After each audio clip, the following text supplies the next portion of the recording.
जज साहब अपनी ही माँ को वृद्धाश्रम छोड़ आए। आश्रम में माँ का ध्यान रख सके इसलिए वहां के चौकीदार से दोस्ती कर ली थी और उसे कुछ पैसे भी दे दिए थे। चौकीदार के पूछने पर जज साहब ने चौकीदार को अपने दिल की बात आंखों में आंसुओं के साथ बता दी कि घर में पत्नी है जो माँ के साथ बदतमीजी से पेश आती है और पत्नी के कहने पर दोनों बच्चों ने माँ से बात करनी ही बंद कर दी। माँ को अकेलापन लगने लगा और इन सब वजहों से दिन भर रोती रहती थी, इसीलिए उसे आश्रम छोड़ने के लिए आ गए। तो चौकीदार ने कहा, जज साहब आपके सामने सारे सबूत थे कि कौन सही और कौन गलत है, लेकिन अपनी ही माँ के साथ न्याय नहीं कर पाए तो औरों के साथ क्या न्याय करते होंगे आप। ये बात जज साहब के दिल को चुभ गई। चौकीदार की इतनी सी बात का इतना असर हुआ कि 2 रात नींद नहीं आई, 2 दिन से खाना नहीं खाया और कोर्ट भी नहीं गए। ऐसा लग रहा था जैसे एक चौकीदार ने जज साहब की दुनिया हिला दी हो। तीसरे दिन जज साहब अपने रूम से बाहर आए। पत्नी और बच्चे खाना लेकर इसी इंतजार में खड़े थे कि जज साहब कब खाना खाएंगे। अभी जज साहब ने एक कागज पत्नी को और 2 अलग अलग कागज अपने बच्चों के हाथ में थमा दिए। कागज की एक लाइन पढ़ी तो पत्नी के हाथों में से थाली गिर गई।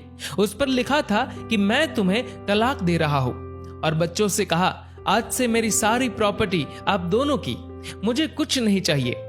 बच्चों ने उन्हें जबरदस्ती कुर्सी पर बिठाया।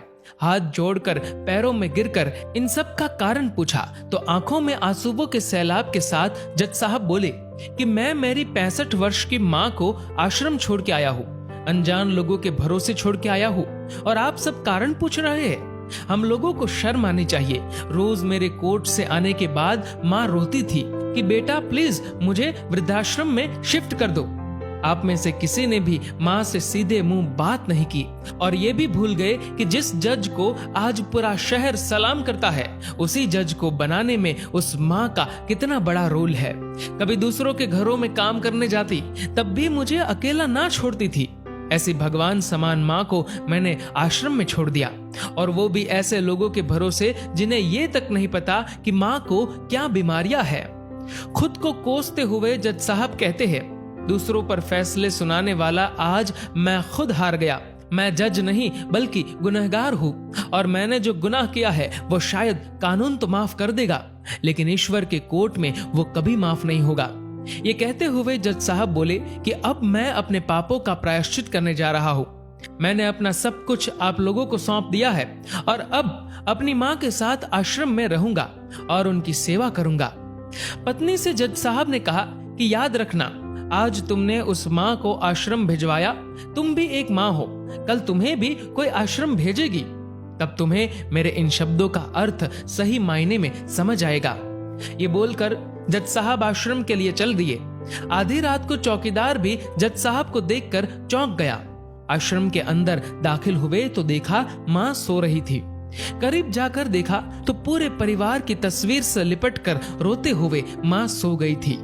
आश्रम का प्रशासन भी जाग गया, क्योंकि पीछे पीछे पत्नी और बच्चे भी आ गए थे। उन्हें यह एहसास हो गया था कि उन्होंने क्या पाप किया है। तभी आश्रम की एक कर्मचारी बोली, हम इन्हें आपको नहीं सौंप सकते, क्या पता कल आप इन्हें मार दो तो। ये सुनते ही जज साहब की पत्नी को दिल में बहुत दर्द हुआ। वो बोल उठी कि मैडम जी, शायद हमारे हाथों बहुत बड़ा पाप हुआ है, मानते हैं, लेकिन अब हम इन्हें मारने नहीं, इन्हें एक नया जीवन देने आए हैं। आश्रम के सभी बुजुर्गों की आंखों में आंसू थे। सब के सब रो पड़े। खुशी के आंसुओं के साथ माँ को घर ले आए।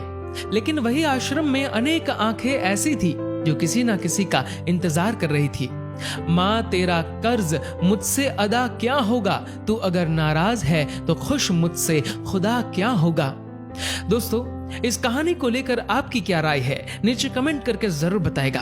और दोस्तों, अगर आपको ये वीडियो पसंद आए तो इस वीडियो को लाइक करेगा और ज्यादा से ज्यादा लोगों तक शेयर करेगा। और ऐसे ही और भी इंस्पिरेशनल वीडियोस के लिए सब्सक्राइब करें हमारे यूट्यूब चैनल को और फेसबुक पर फॉलो करें हमारे पेज को। धन्यवाद।